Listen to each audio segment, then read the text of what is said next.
Nous allons commencer cette cérémonie pour rendre hommage à un personnage illustre en la personne du Bachaga Boualam. Mes chers camarades, merci de votre présence. Cela fait chaud au cœur de voir le nombre de porte-drapeaux. Ça aurait été plus plaisant de voir d'autres participants. Mais ne dit-on pas que les meilleurs sont ceux qui portent les drapeaux? Donc déjà, je leur rends hommage. Demain, 25 septembre, sera célébrée un peu partout en France une cérémonie en hommage aux Harkis. Nous, à Dima, n'avons pas voulu nous joindre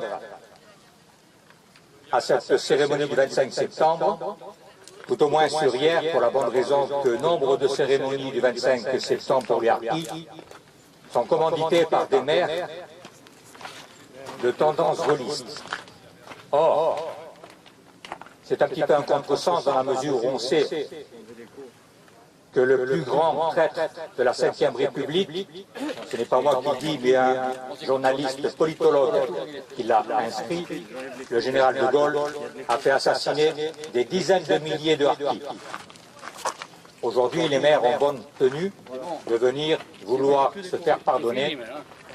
Les Harkis, ces Français musulmans tels qu'on les appelait en Algérie, qui étaient Français et qui sont Français non par le sang reçu, mais par le sang versé, à l'image de ces soldats de la Légion étrangère.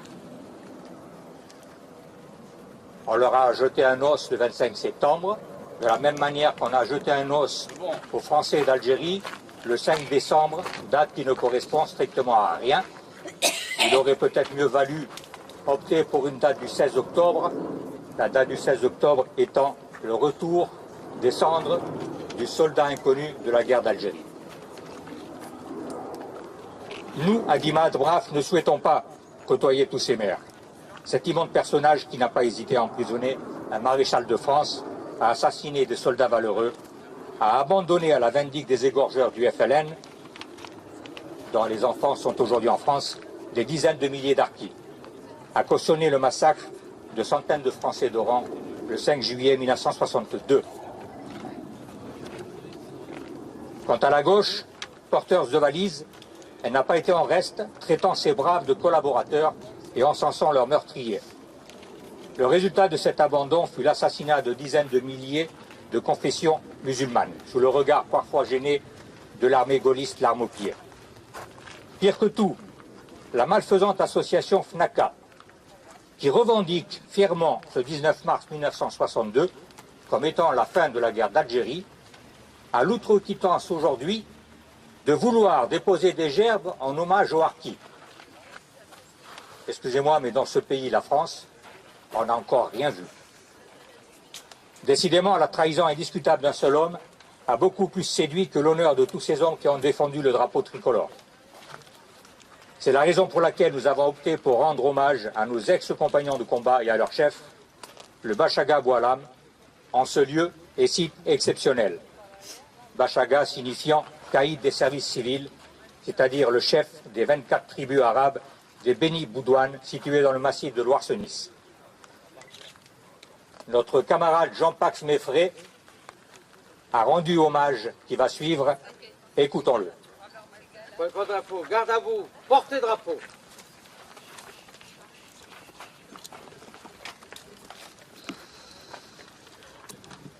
Fils d'une guerre dont les blessures sont toujours là, pas de drapeau posé sur le corps de cet homme, juste une photo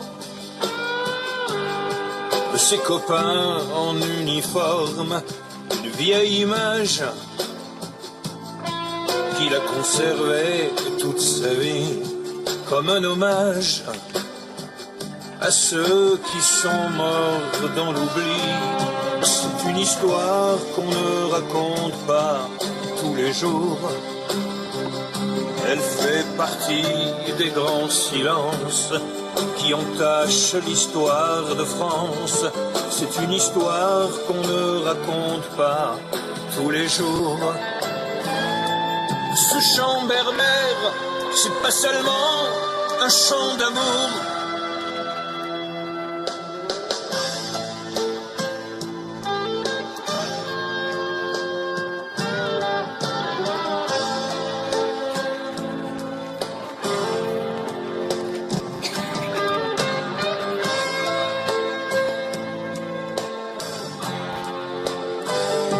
Souvent la nuit,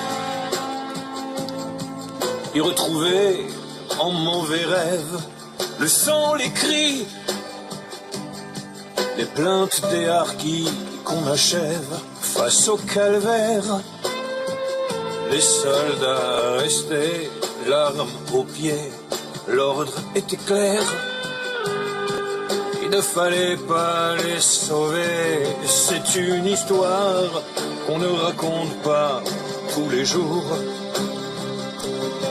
Elle dénonce les grandes souffrances de ceux qui ont choisi la France. C'est une histoire qu'on ne raconte pas tous les jours. Ce chant berbère, c'est pas seulement un chant d'amour. Le cessez-le-feu du 19 mars 1962 n'a pas fait cesser le sang. Dans les semaines qui ont suivi les accords d'Évian, des dizaines de milliers d'Algériens qui avaient fait confiance à la France furent désarmés par les troupes et livrés à leurs bourreaux, victimes des pires tortures, traînés de douar en douar, condamnés à la mort lente dans les djebels de la tourmente.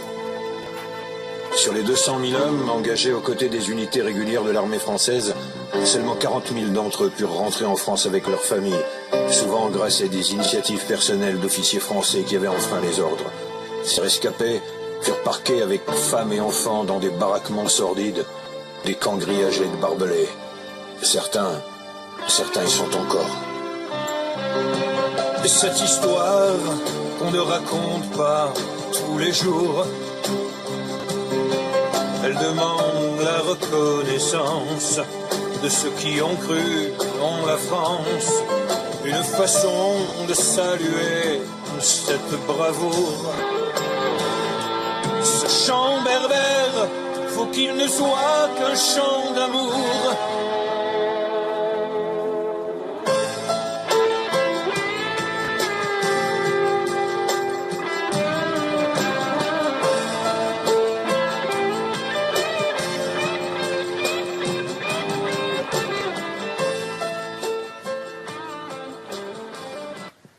Posez drapeau.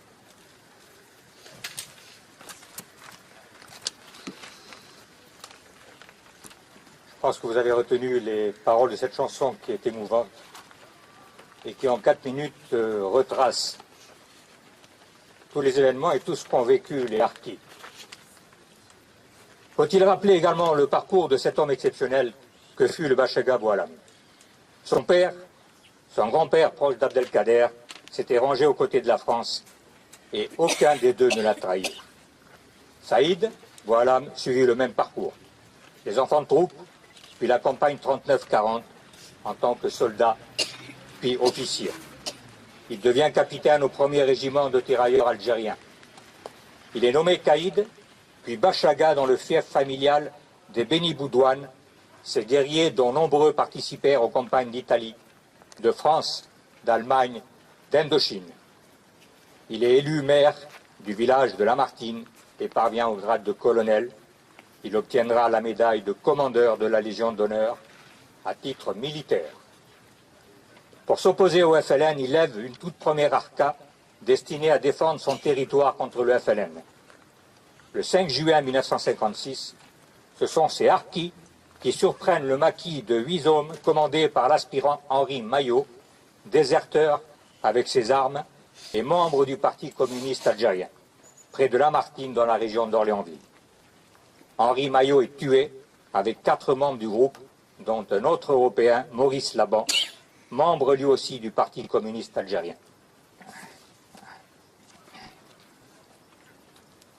Après le discours du 16 septembre du général Félon, vous m'excuserez si je ne le nomme plus, mais j'arrive à avoir des boutons sur la langue à dire son nom. Il quitte l'UNR gaulliste le 20 septembre 1959 et rejoint le groupe unité de la République animé par Soustelle. Le 16 juin 1960, il préside à la création, avec Soustelle, Garde, Loriol, du FAF, Front pour l'Algérie française, qui recueille très vite 500 000 adhérents, dont 200 000 musulmans, pour finir à 1 million avant sa dissolution par ordre du pouvoir gaulliste, au mois de décembre 1960. Il est élu alors député d'Orléansville et devient vice-président de l'Assemblée nationale de 1958 à 1962. Le Bachaga Boualam fut réélu 4 fois vice-président de l'Assemblée nationale, devenant ainsi le symbole incontesté des harkis. Il est victime de plusieurs tentatives de meurtre, notamment le 26 septembre 1959 à Orléansville. Durant les combats contre le FLN, il perd 17 membres de sa famille, dont Abdelkader, un de ses fils. Le 28 mars 1962, l'OAS implante un maquis dans son fief, avec son accord, le fameux maquis de Loarsenis. Le Bachaga soutient l'initiative et délègue un de ses fils avec les résistants patriotes de l'OAS. Le 29 mars 1962, il lance à la radio pirate de l'OAS un appel à se joindre au maquis. Les combats avec le maquis causèrent la mort du commandant Bazin, entre autres. Puis le 7 avril 1962, c'est l'échec de l'opération. Il négocie alors avec les gaullistes l'évacuation de 200 de ses proches sur le Mas Tibère, dans les Bouches-du-Rhône, où il s'installe dès le 18 mai 1962. Il se retire en Camargue et il décède le 8 février 1982 à Mas Tibère, à 18 km d'Arles. Je suis heureux aujourd'hui de pouvoir manifester à ce grand patriote notre reconnaissance et aussi de le faire devant ce beau monument érigé par la municipalité hiéroise à sa mémoire. Mais l'on pourrait s'interroger, comment se fait-il qu'aucun signe public d'hommage soit rendu ici à ce grand Français? Nous, à la Dima de Braf, nous poursuivrons ce devoir de mémoire tel que nous le faisons en tout lieu où sont érigés nos monuments, nos stèles, et nous n'avons pas peur d'affirmer que nous sommes des gerbes, s'il vous plaît. Portez drapeau.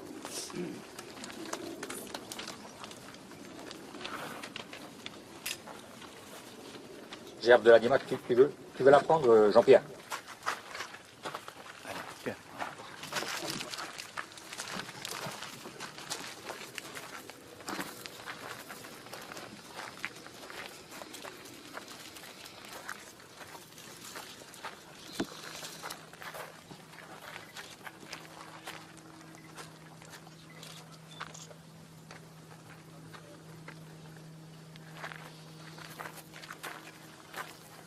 Au revoir.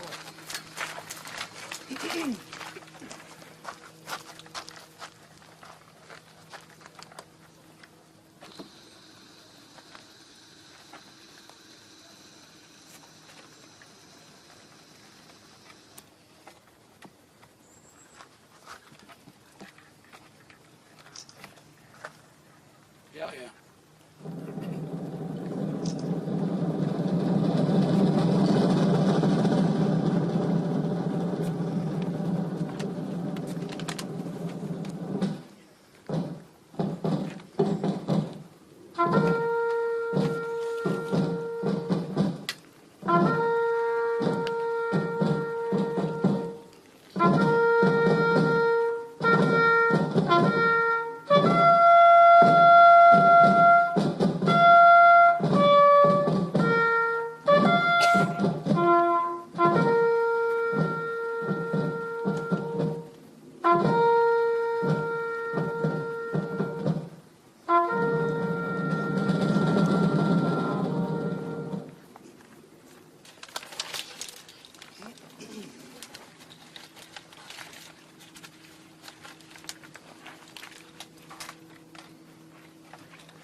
nos pas, égorger nos fils et au combat.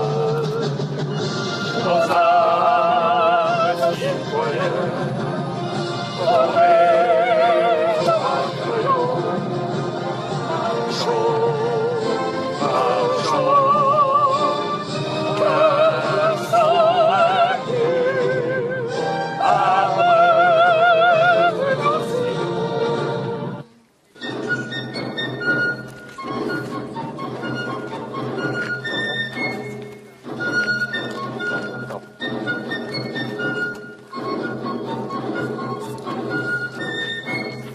Nous étions au front de l'Afrique, gardiens jaloux de nos couleurs, quand sous un soleil magnifique, a retenti ce cri vainqueur, en avant, en avant, en avant. C'est nous les Africains qui revenons de loin, nous venons des colonies pour sauver leur pays. Nous avons ici la Balma avant nos alliés, et nous avons au cœur une invincible ardeur, car nous voulons porter nos rivières, le beau drapeau de notre France entière.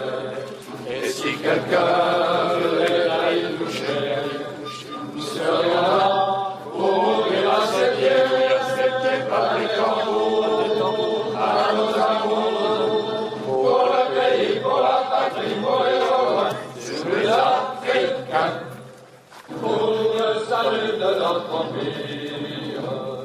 Nous combattons tous les propos, la fin, la mort nous font sourire. Quand nous luttons pour nos amours, en avant, en avant, en avant. C'est nous les Africains qui revenons de loin, nous venons des colonies pour sauver la patrie. Nous avons ici la Balma pour les alliés, et nous avons au cœur une invincible ardeur, car nous voulons porter nos rivières, le beau drapeau de notre France entière. Et si quelqu'un venait à y toucher, nous serions là pour mourir à ses pieds, par les tambours, à nos amours, pour le pays, pour la patrie, pour les Gaulois, c'est tous les Africains. Camarade, cette cérémonie est Posez le drapeau. Charles Giraud, s'il souhaite s'exprimer, on lui laissera bien volontiers la parole.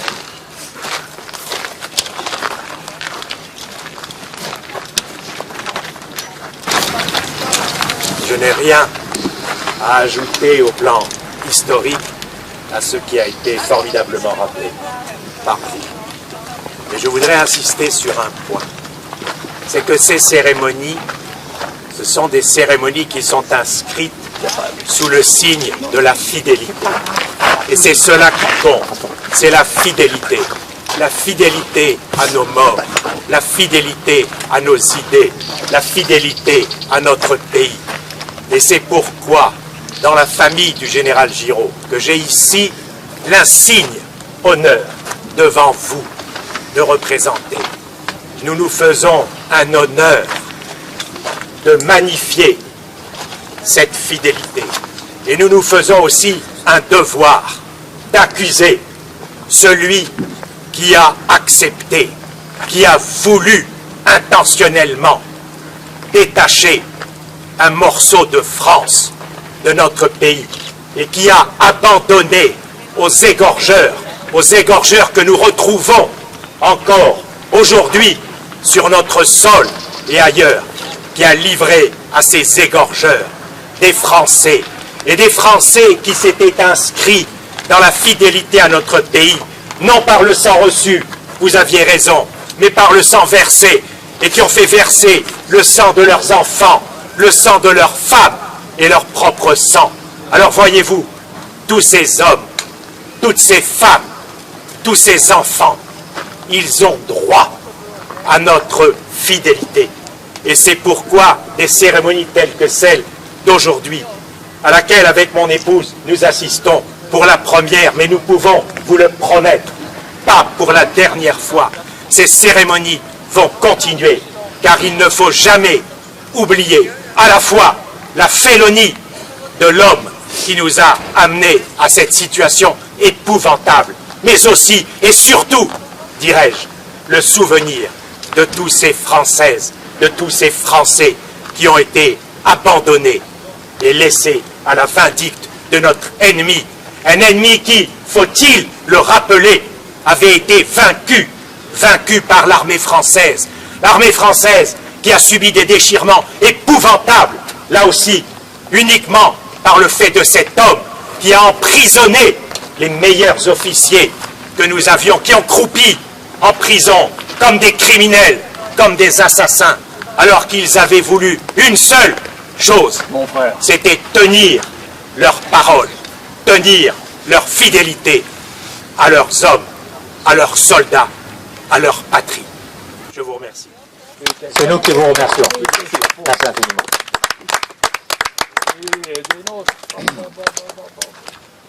La cérémonie est terminée. Nous allons prendre une collation qui n'est pas très loin, en bas. Mais avant, nous allons saluer les drapeaux. Je demande donc aux autorités présentes de venir saluer les drapeaux. Choisis la France, c'est une histoire qu'on ne raconte pas tous les jours. Ce chant berbère, c'est pas seulement un chant d'amour. Le cessez-le-feu du 19 mars 1962 n'a pas fait cesser le sang. Dans les semaines qui ont suivi les accords d'Évian, des dizaines de milliers d'Algériens qui avaient fait confiance à la France furent désarmés par les troupes et livrés à leurs bourreaux, victimes des pires tortures, traînés de douar en douar, condamnés à la mort lente dans les djebels de la tourmente. Sur les 200 000 hommes engagés aux côtés des unités régulières de l'armée française, seulement 40 000 d'entre eux purent rentrer en France avec leurs familles, souvent grâce à des initiatives personnelles d'officiers français qui avaient enfreint les ordres. Ces rescapés furent parqués avec femmes et enfants dans des baraquements sordides, des camps grillagés de barbelés. Certains y sont encore. Cette histoire qu'on ne raconte pas tous les jours, elle demande la reconnaissance de ceux qui ont cru en la France, une façon de saluer cette bravoure. Ce chant berbère, faut qu'il ne soit qu'un chant d'amour.